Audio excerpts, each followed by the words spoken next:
There's a really interesting piece in the New York Times just a couple weeks ago about busyness. And one of the things the writer says is, we live in a society where all kinds of folks like to claim that we're busy, but very rarely is it the person that has to ride the bus to take 2 minimum wage jobs. Very rarely is it the nurse that's working triple overtime shifts. Usually it's those of us who have a fair amount of options in our lives. And busyness has really become a badge of importance.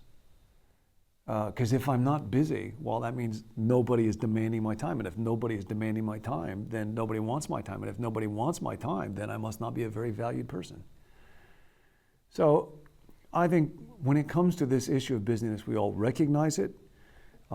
We all recognize that it is a great impediment to spiritual life, that for a lot of folks who would reject real clearly sinful ways of driving off a cliff, we will allow ourselves to be severed from a life-giving connection with God on a regular basis just from busyness.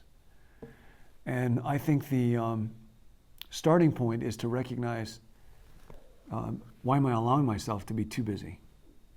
What is it that I'm feeding on? It's kind of like steroids for the soul. And I'm going to have to probably go through some mourning and some loss that I will have to let go of. And I have to do this on a regular basis. One of the things I do is I meet with one of our staff people and my wife every 3 weeks, and we just go through schedule stuff. And I won't make commitments without it going through that little kind of clearing team.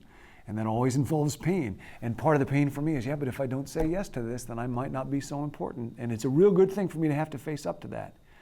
So there may be systems like that you need to put into your life that can help you come to grips with it, and then you'll experience that pain.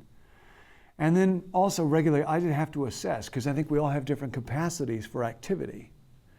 And there's an old distinction that's helpful to me. There's a big difference between being busy and being hurried.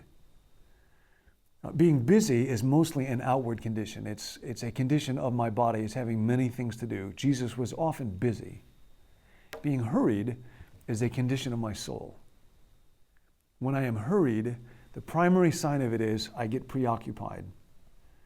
And I'm preoccupied so that I cannot be simply and quietly present with God and receiving from Him right now. Oh yeah, God loves me. So it really doesn't matter how this video is going. Hope it's going good, hope you like it, but it has nothing to do with my worth to God. So if it's not going good, too bad for you. And then when I'm not preoccupied, I'm able to be present with another person. And I can look at you, and I can listen to you. And we all know we get healed when we're with people who are with us and not just bodies in the same room. And so to get clear on what's the difference between being busy and being hurried, and to aim at not necessarily a life that's never busy. Jesus was often busy, but a life that's never hurried. That's the aim. That's the offer.